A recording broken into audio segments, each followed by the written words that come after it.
Well, but Azerbaijan, you mentioned, is one of the first countries to publicly support Belt and Road Initiative. And this initiative has entered the second decade, and much more remains to be done. What is your vision going forward? We already, with our neighbors, established a joint venture to make the passage of cargoes much easier and quicker.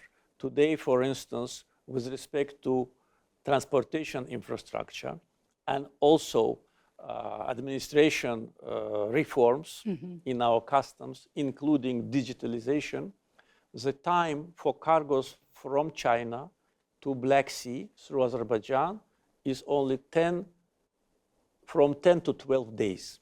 Last year, we had 86% growth in transit transportation between China and Azerbaijan. And as I said today, this is only the beginning. Transportation routes through Azerbaijan will be, I think, one of the safest, shortest, and one of the most attractive among other routes which are available today.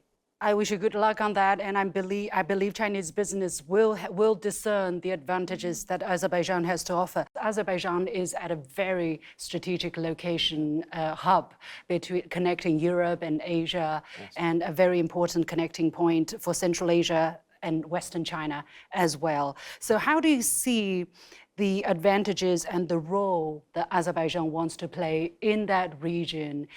What do you want to do to promote regional peace and prosperity from your country's perspective?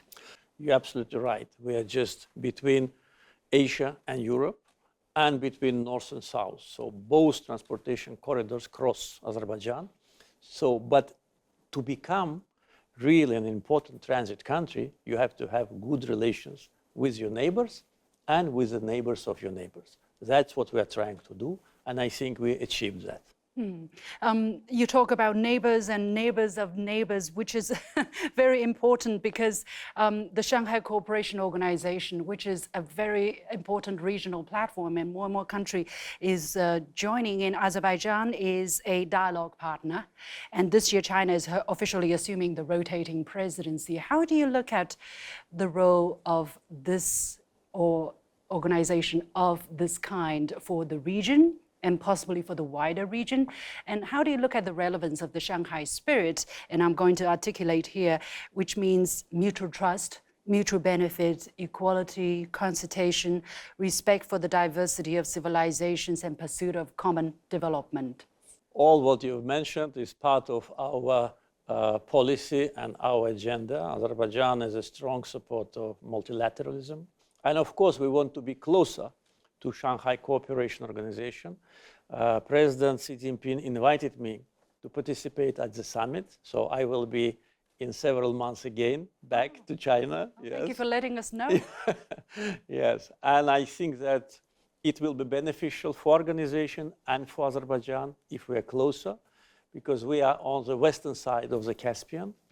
We are at the same time the country of Southern Caucasus, with strong political ties, with transportation infrastructure projects.